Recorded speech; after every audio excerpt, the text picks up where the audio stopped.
is Nadine Davenport. I am Deborah, Debbie, Deb, Mom, Grandma, all of the above, but I usually go by Deb Toohey. My name is Jonah Anstead. I'm from Ashcroft, BC. I've lived here, I'm a born and raised hometown boy. I've lived here my entire life. I was born in the Ashcroft District General Hospital. I'm Barbara Roden. I'm the mayor of Ashcroft. What do I do for Ashcroft? As much as I can to make this a great community. I live in Ashcroft. Well, I've been in Ashcroft for about 11, 12 years almost, it seems. And I moved here because of music and because it's such a great community. The community, the people. You can go anywhere else in my case, Canada. I haven't really left anywhere else but Canada now. You can go anywhere else and you won't find the people anywhere like you do here. The people here are second to none. Moved here because of the quality of life. I've been coming here since 1971. I absolutely love the village, love the people, love the climate, love the landscape. And so when it was time to make the move from England back to Canada, my husband and I decided we wanted to be in Ashcroft. And what then made you run for council? My love for the community and the want for some change. Well, I always have wanted to be. I've always been interested in council. And I thought, it's time, if I don't do it now. And I felt that I had a lot to offer and, maybe ways of improving the community. Well, I wanted to be part of a solution. Instead of I thought there was a lot that I could do. I've come from a background of organizing and being effective. Actually, I was on my high school student council, and so I've come from a background of organizing and organizing people and organizing events. So that led me to believe that on a bigger scale that I was interested in the overall, our community and our focus that we had for the future. I wanted to become a council person because I wanted to give something back to the community. I felt this was a good way of doing it. I'd been a volunteer in the community before that, most notably with Winding Rivers Arts and Performance Society.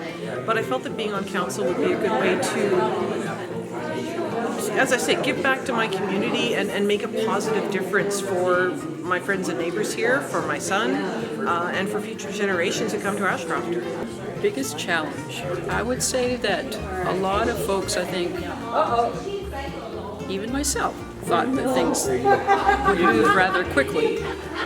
Things actually move as quick as possible, but there's a lot of checks and balances that need to happen.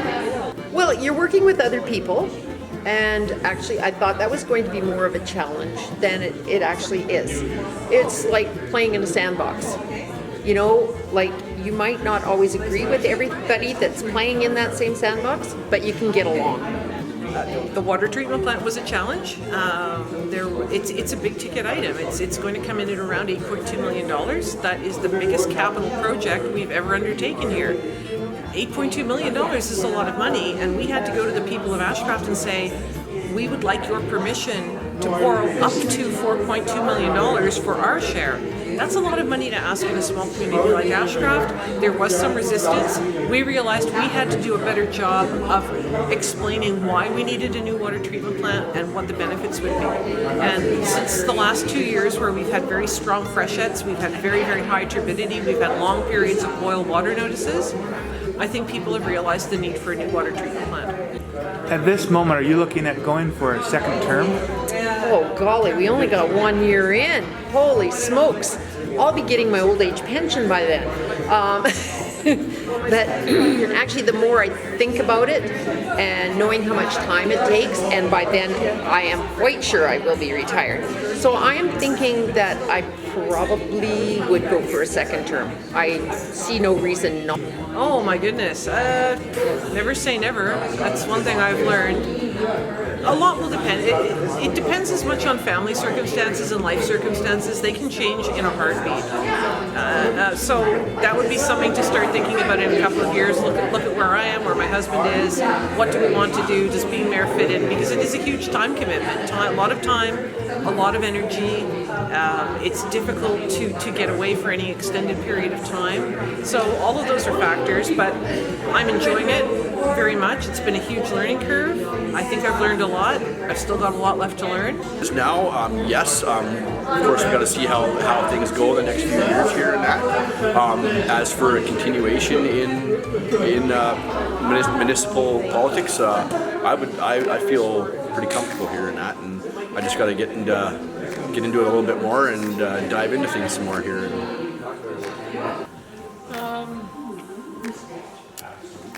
Well, I'm really excited about the economic development. We have a consultant firm that's working with the village staff, and also have done a lot of feedback, received a lot of feedback from our community through a survey online and so on. So I'm really interested in finding out where they see some of the economic development and the tourism aspect of what is possible for this region. Personally, I'm working on something, but it has to be passed by council, and that is trying to make our community a age-friendly community, and that can be beneficial in so many ways, making sure things are accessible, that sort of thing. But again, I have to work with other people on that, so that's one thing. I could say something, but then I'd have to yeah, it wouldn't be a pretty situation. All I can say is that there's some exciting things coming up in the village. A couple of projects that are detailed here at this meeting that we're able to have been on our wish list for a long time, and because of the fact that the water treatment plant is coming under budget, we're going to be able to move forward on those wish list items. So that's really exciting, because they're fairly big ticket items. In small communities, it's hard to come up with $200,000, $300,000, $400,000 for a project. So it's great to be able to tick those off the list, and yeah, stay tuned for more details. I find it all quite interesting, the whole process. I've learned a lot, and so old people can still learn things. Going to a lot of the workshops and conventions, and meeting other people from other communities, I'm finding that really beneficial. I think it was going to UBCM and the conference in Vancouver, where all the municipalities, all the elected officials had a vote, and we were voting on resolutions, and there were, I think, 226 resolutions, and in this big auditorium, and the yays and the nays got to speak their pros and cons of whatever issue it was, and we actually got to vote as elected officials of the area here, and it was very interesting, very passionate. Some of them were kind of like no-brainers. Yes, everybody voted yes, but there's a lot of passionate people. So, that I'm really pleased with how we are all working together, and how we are working with the staff, and even, the staff outside of the office, having that connection with them. It's been really positive. I'm really pleased with that. There's funding that's available. Sometimes we get it, sometimes we don't. So that's been the biggest frustration, is that things are a little slower than what we all hope for. But we're trying to do the best we can to move things forward as quickly as possible. And what made you say to yourself, I'm in council now, but I want to be the mayor? I think it was a natural leap from being councillor. I wanted to become mayor because I felt that I could do the job. I felt that I had a grasp of the issues, and I felt that I would be a good representative for Ashcroft, not only here in the village, but beyond the village, with other levels of government, other communities, other entities like First Nations.